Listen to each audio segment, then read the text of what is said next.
yeah. You might be asking, where have I been for the last couple weeks? You know, all 10 of you at this time. Well,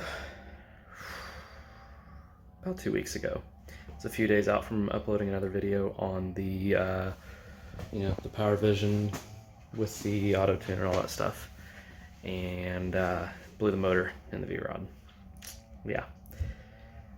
Long story short, I was out thrashing on it, doing some data logging in the high RPM, like sustained high RPM.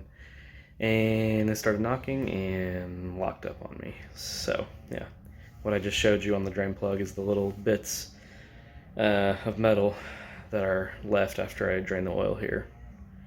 So, it's seized like completely solid. It actually locked the rear tire. I had to clutch in when I stopped all that. And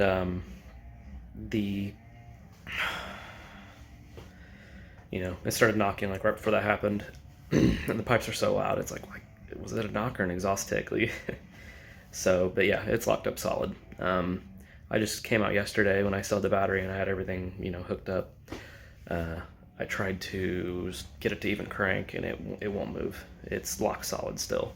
I thought maybe once I had a chance to cool down, it might be fine, but it's not. So, yeah. Then I took right here, the derby cover. I took that off and tried to turn it by hand with the breaker bar on the crank. Nothing. I mean, it is solid. I was getting ready to like tilt the bike off the lift. So, yeah. So that's where I've been. This is my life now. So I've been in touch with Fitzgerald Motorsports over in, I want to say Greenville, Ohio. He specializes in V-rods. Been building them for, I think, like 12 years. Been working on them longer than that.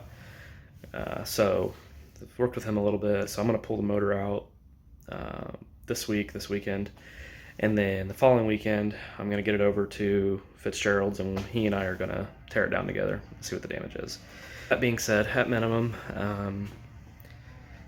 like I said, I'm pretty sure it's spun a bearing, so the crank is probably fried if it's seized up like this. Could be connecting rod, connecting rod bearings, everything. Like, I don't know. Oil pump for sure is cooked, because I'm sure it ingested debris because it's pre-filter. So I'm really hoping the top end isn't totally torched. Hopefully it didn't, pull things up to the top and cook the cams and all that good stuff. So, yeah. So we're going to get over there and see basically see what the damage is. And, I've always had it in the back of my mind that I wanted to do something to this. I wanted to build it up, do something, well, maybe not this soon. My hand's been forced. So we're going to talk about options for boring, stroking, cans, whatever, you name it. We're going to go through all that, see what I have to do at minimum to get it back to, call it OEM spec. And then I guess we'll kind of go from there. So at the moment, I'm working on, let's see here. So I've taken off all the usual crap that I'm used to taking off. So radiator shrouds off, all the side covers, air cleaner tin, my modified air box, batteries out, horns off, disconnected a bunch of wires, obviously drained the oil last night. Yeah, so today I am in the process of, I'm going to disconnect my ground straps here, all these connectors on the throttle body, the fuel lines, and then the throttle body, he told me, he said, don't screw around taking all the linkage and crap off because it's a waste of time. He said, just disconnect all this, unbolt it from the heads, and then just get it over, like zip tied out of the way. So I'm going to do that for sure. Then I got to take the pulley off, pulley cover off, because it's right in the way, me getting the belt off. I really need to drain the coolant, but that's going to suck. Petcock's right here, and horrible design. It doesn't come out all the way either. You turn it and then it just opens it and then it just starts pissing everywhere. So whatever, it's dumb design, but it's what I got to deal with now. This is my life now. So yeah, gonna get this thing out of the way and drain the coolant. And then he told me there's a couple of that little Allen head right there that's underneath the exhaust port. He said you pop those out on both and it'll drain the rest of the coolant out. So then that'll be empty, and then I've got to pull the radiator off, remove the lines. They got like clips on them or something. I have to see how I have to get those off. So I got to remove those, and then I ought to be able to unmount this thing once I disconnect the hose clamps up here, and just, get it out of my way, and get the exhaust off. Because like I said, I've already got the radiator shroud off and all that stuff's out of the way. So exhaust has to come off. Clutch slave. I'm just gonna unbolt this whole thing that's in here and get it over out of the way. I'm not gonna deal with breaking lines and have to bleed it later. That's just a complete waste of time. So yeah. Motor is coming out this weekend, for sure. So someone will be down for a while. It is what it is. Yeah, it'll be better than before once I get it back up and running. So that's where I'm at, and that's where I've been the last couple weeks. So that being said, I'm gonna get back to work here. I'm not really gonna like set up a time lapse and do all that because I'm on like a time crunch with the next couple days. I have my dad coming up to help me a couple days from now when it comes to actually getting the engine out, just to kind of help me stabilize it. And then I had a guy at work actually let me borrow this contraption here that we're gonna roll the bike up on, and it locks it up right in the upright position with the front wheel there. So that way my jack here, since it's pretty much useless, since I have to remove this entire left-hand frame rail all the way back to here, there's not really a good way for me to balance it on the jack, without like strapping it down or something. So, because I'll have to put a floor jack under it back here and, and raise it up and get this this pancake jack here underneath the engine. All right, so I mentioned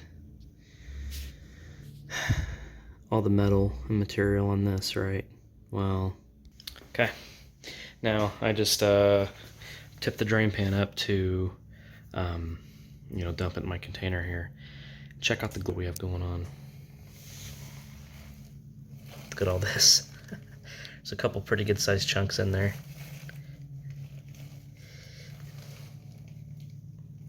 So yeah, she's in fact toasted. Yeah. So on that note, I'm gonna get back to work. All right, well, it's been a fun couple of hours. Decided to record a little something more here, I guess, now that I've gotten a lot of work done. So, okay, we took off more things, and more things, and more things. Drained the coolant, which, by the way, Harley, really stupid design on this. It has like a weep hole on the bottom here, and so as you're turning it out, it just drains out the hole that's inside this plug. So as you're spinning it, it's just like pissing in a circle. It's really stupid. Yeah, pretty much had to hold the pan up, and I'm lucky I had channel locks on it turning it, because it was just so hard to turn by hand that the channel locks were actually blocking it to keep most of it from spraying. So that's a plus. Yeah, got the shifter linkage all off. Shifter's off. Throttle bodies are out. All the wiring's disconnected from the top end. Fuel lines are off. Ground, pretty much every bit of wiring is off except for, I think, a ground strap on the back and the starter. Well, no, I think there's a sensor back here too. Anyway, the stuff I have left isn't really too involved. Over on this side, got the clutch slave. I popped it out and I just have it zip tied over here. Because why take it? God, it's stupid. Why take the line off? Have to bleed it? It's dumb. And then obviously got the throttle body just kind of chilling here, so I don't have to undo all the cables and stuff. Fuel rail and everything, it's still intact. Yeah, got the exhaust. I swear, like 1 hour of this was getting the exhaust off. It was ridiculous trying to get it off. But probably because it's been on here for so long. But yeah, it's over here in a pile. So thinking about replacing that with something newer. I don't know. We'll see what the total damage is for this project. So yeah, we're just about ready to pull it, I think, in a couple days. What I do still need to do, I do still need to pull the radiator completely out of the way.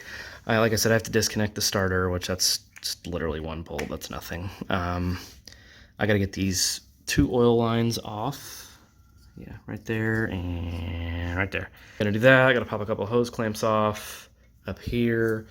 pop these hose clamps off. There's a send and return like right next to each other. Right here coming off the water pump, and there's the one back there, so I just gotta pop those off. It's pretty easy to do. And then I could switch over to this giant monster and you know, support the engine, and then we're ready to start trying to get it out. But yeah, gotta take these off, and this is only torqued like 50 foot-pounds, so it'll bust right loose. And then I could pull the pivot shaft out most of the way, get this thing unmounted, and hopefully then I can, kind of start shimmying it, kind of, counterclockwise toward me. So, well, I gotta take this whole frame rail out. Once I get it moved, I'm not gonna do that because I still have to be able to roll it for the time being so I can get it onto that thing. Once I get it onto that thing and it's upright, then I could actually pull the frame rail and get there. So, yeah. Hopefully not too much longer. I say that and I know it's gonna be a nightmare, so whatever. That's how it goes with these things. So, thanks for making it this far. This is a new, unexpected journey I didn't know I was gonna go on, so you all are along for the ride. Welcome to the shit show. All right, back in the garage. It's like, what, 2 days later since the last time I filmed anything. Yeah. I